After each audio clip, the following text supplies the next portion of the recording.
2, 3. Hello, hey is there, my my mic. Okay, so I do want to quickly point out this tower cam. It looks a little different, Greg, than what you saw just like 2 minutes ago. And that's just what we're going to be dealing with. It looks like a winter wonderland right now in Weatherford.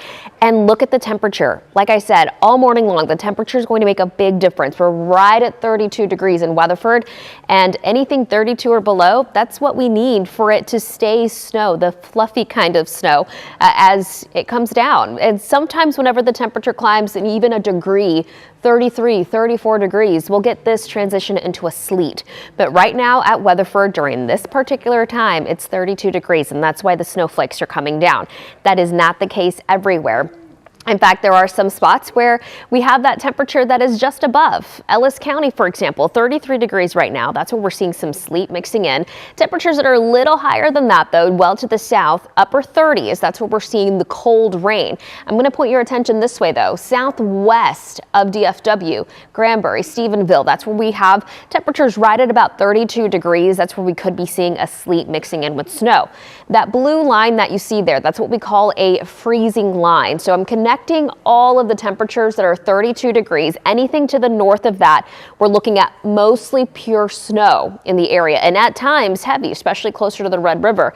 Anything right around that line is where that temperature is kind of hovering between 32, 33 degrees. That's why we're seeing that mix of sleet and snow. So we'll be watching where that line is, because depending on where the line is really going to influence how much we're going to see. Right now, still thinking that ice accumulations will be anywhere from a coating to about 5/100ths of an inch, not a lot.